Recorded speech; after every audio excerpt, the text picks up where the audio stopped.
கட்டினா விருத்தி அடைந்தார். கர்த்தர் அவனோடு கூட இருந்தார். கரங்கள் தட்டி மகிமைப்படுத்துவோம். அப்ப இவன் வந்து ஒரு அறிவிப்பு கொடுக்கிறான். இந்த சீயோனை பிடிக்க முடியல, வழியே கிடையாது. அவன் சீயோன் கோட்டையை பிடிக்க வேண்டும். ஏன்னா அதை தனக்கு என்ன செய்யறா, தலைமை பீடமா வைப்பதற்காக.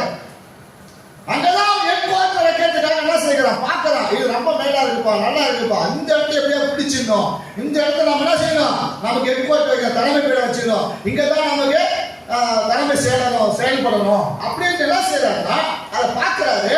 ஆனா என்ன செய்ய சுத்திலாம் இருக்கு, கோட்டை அது பெருசா இருக்கு, மதுரைகளா இருக்கிறது, அதை சுத்தி ஏற முடியாத சூழ்நிலை இருக்கிறது. பார்க்கிறாரு, என்னப்பா செய்யறது, போய் பார்க்கலாம். எல்லாம் சுத்தலாம் சுத்தி பார்த்து வரணும் சொல்றான். அங்க அவனுக்கு அந்த யார் இருக்கிறாங்கன்னா தாவீதை பகைக்கிற குருடர்களும் சப்பானிகளும் அங்க இருக்கிறாங்க. அப்ப அவங்கள நம்ம முறியடிக்கணும்னா என்ன செய்யணும்னு பாருங்க.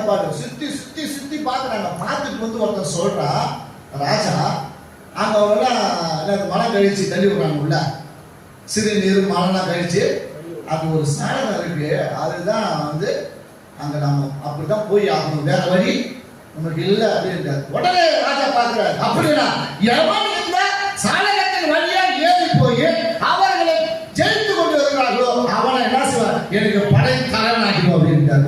இப்படி ஒரு ஆப்பரை கொடுத்தா எவதான் சும்மா இருப்பான் சொல்லுங்க. ராஜா இப்படி ஒரு ஆப்பரை கொடுத்தா என்ன செய்வான், பார்க்கிறான் ராஜா. அந்த சலகத்தின் வழியா ஏறி போனார்கள். அந்த சலகத்தின் வழியா தான் என்ன செஞ்சாங்க, ஏறி போனாங்க.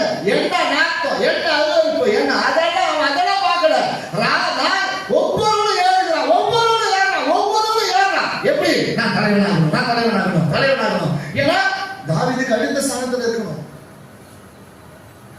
அப்படி ஏறி போனோம் தான் என்ன செய்யணும், ஏறி போய் சீயோன் கோட்டையை பிடித்து விட்டார்கள். அதை பிடித்த பொழுதுதான் தாவீதினுடைய அவனுடைய என்னது எல்லா பேரும் புகழும் மேன்மையும் இப்பதான செய்த எல்லாம் பயங்கரமா பரவுது. ஏன் அதான் சொல்லப்படுது, தாவீது நாடுகிறார் என்ன செய்யலாம், விருத்தி அடைகிறார். அப்ப அவன் பேரும் புகழும் மேன்மையும் அந்த சீயோன் கோட்டையை அவன் பிடித்த பொழுது தன்னாக அது என்ன செஞ்சான், தலைமை வீரமா அவன் மாற்றிக் கொள்ளும் பொழுதுதான் அவன் மேன்மை விடமாறி மாறினான். கர்த்தர் அது போல தேவனுடைய பிள்ளைகள் எந்த சூழ்நிலையிலும்